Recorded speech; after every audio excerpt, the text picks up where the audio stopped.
जय परमेश्वर देवता लोगों, जय परमेश्वर। ऐसा भी सुनने में आता है और किताबों में भी लिखा हुआ है कि पहले भी रावण की तरह से इन बनियों ने राक्षसी पाप चलाया था। जब कि इनके जाल की खबर पड़ी, जब राजा बादशाहों ने इन बनियों से दरियाफ्त किया तो नहीं बताया। जब राजा बादशाहों ने इन बनियों को शक्ति दी और जितने की मंदिर जैन धर्म के थे उनको एक दो मर्तबे गिरवाए थे, और जो कि मंदिर के अंदर पुतलियाँ थी उनकी नाकें कटवाई। यह बातें दुनिया में मशहूर है। इस बात का इंसाफ क्या चाहिए? इंसाफ करने से खुद मालूम हो जाएगा। तमाम जान के बच्चे बचने के लिए सात अनूपदास महाराज लिखी किताब जगत कहानी 274 पेज पढ़ कर बंदोबस्त करो। जब तुमको और तुम्हारी औलाद को अच्छी तरह से आराम मिलेगा। वो किताब मुफीदा मौसुम ब जगत कारनी अज ने सात अनूपदास मोत वतक मुलक मारवार यह जगत कारनी, जिसको श्री अनूपदास प्रिंटिंग प्रेस छावनी अरमपुरा में छाप के प्रसिद्ध किया। तारीख 17 अप्रैल सन 1909, जा बैसाख बुद्धि 12 सम्मत 1965।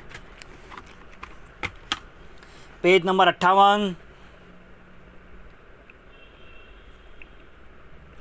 कि यह बनिए ईमान हार कर और परमेश्वर को भूलकर यह फिर अपना राक्षसी पाप चलावेंगे। अगर ऐसा मालूम होता कि यह बेईमान जाते और धर्म पर कायम नहीं है तो इन बनियों को हरगिज़ जिंदा नहीं रहने देते और संसार में से इन बनियों का नाम ही निकाल देते। यह बातें जाल की कुल जहान में मशहूर है, बल्कि वेद की किताबों और पुराणों में लिखी हुई है कि जब तक हमारे और तुम्हारे बच्चे जिंदा रहेंगे, जब तक हम तुम्हारे रैयत होकर रहेंगे। इस तरह के जाल और फरेब करके बचे थे, परंतु राजा बादशाह ने ऐसा ख्याल नहीं किया कि जो सब खेती बाड़ी करते हैं वो सब हमारी रैयत है।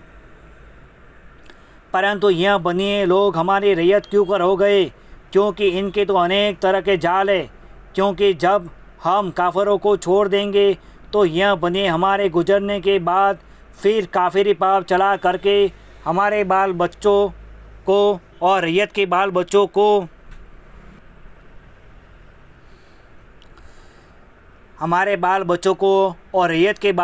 को गारत कर देंगे। तो राजा बादशाहों ने बिल्कुल नहीं सोचा।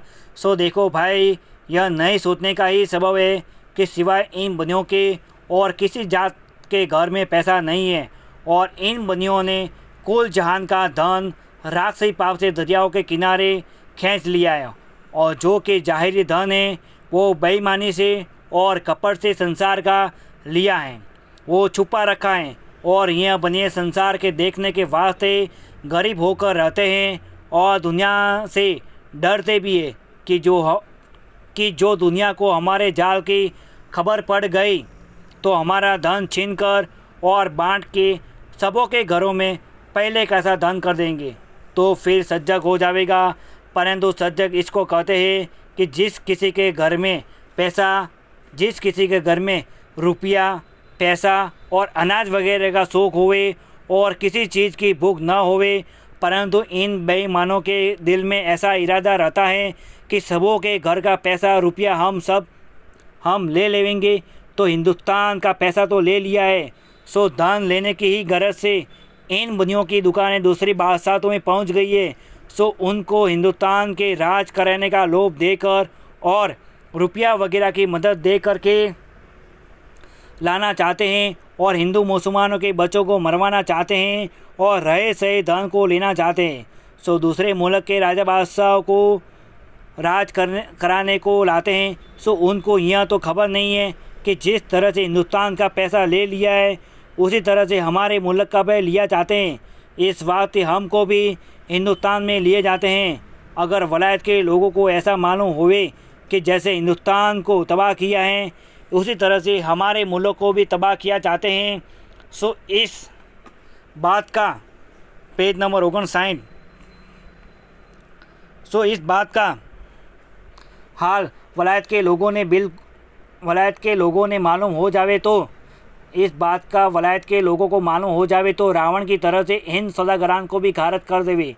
परंतु इनके जाल की खबर नहीं पड़ी और मैं इस गरज से आप लोगों की खिदमत में लिख करके अर्ज करता हूँ कि आप सब साहब हिंदू, मुसलमान और अंग्रेज़ वगैरह और सातों आठों वलायत एक दिल होकर इन काफरों की काफिर विधा को संसार में जाहिर करो और छोड़ाओ, तो तुम्हारे बाल बच्चों को हर तरह से आराम मिले।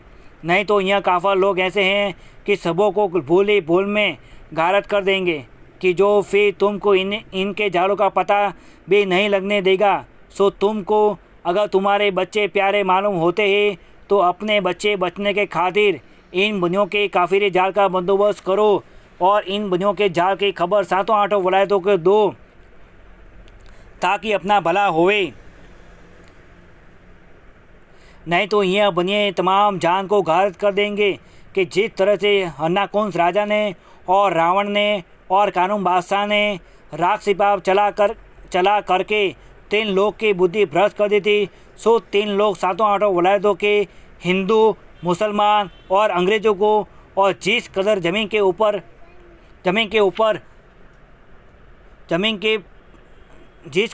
के पर्दे पर आदमी हैं उनको कहते हैं। सो जब कि रावण ने और हन्नाकुंस राजा ने राख सिपाह चलाया था तो सातों आठों वलायतों के लोगों ने रावण के राख सिपाह को मिटा दिया। जब कुल संसार की औलाद सलामत रही, उसी तरह से अब भी सातों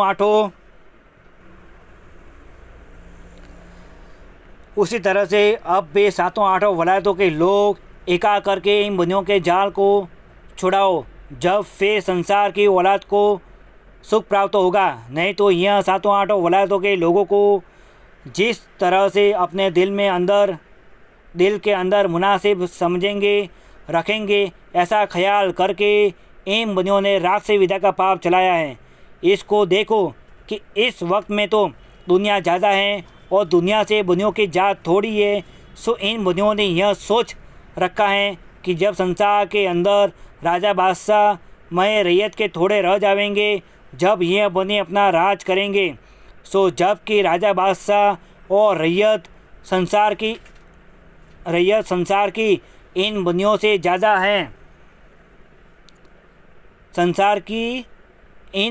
ज़्यादा हैं, जब तक तो यह बनिए अपने दिल में दहशत रखते हैं और जब कि संसार कम होगा तो फिर यह बने फ़ौरन ही अपना राज कर लेवेंगे।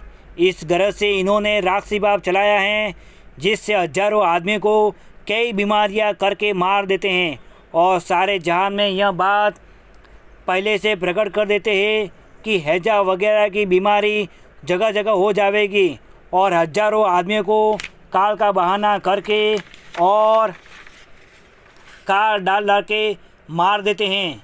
गरज के जिस तरह से यह बनिए संसार को मरवाना चाहते हैं तो राक्षसी पाप से पहले बुद्धि भ्रष्ट कर देते हैं और फिर आपस में लड़ा करके मार देते हैं। जय परमेश्वर देवता लोगों, जय परमेश्वर। सात धनोपदास महाराज लिखी किताब जगत कहानी 274 पेज पढ़ कर बंदोबस्त करो, जब तुमको तुम्हारी औलाद को अच्छी तरह से आराम मिलेगा। सात धनोपदास महाराज लिखी किताब जगत कहानी 274 पेज, छावनी हरमपुरा सिंहवज 307027, मोबाइल नंबर 8905653801। जय परमेश्वर देवता लोगों, जय परमेश्वर।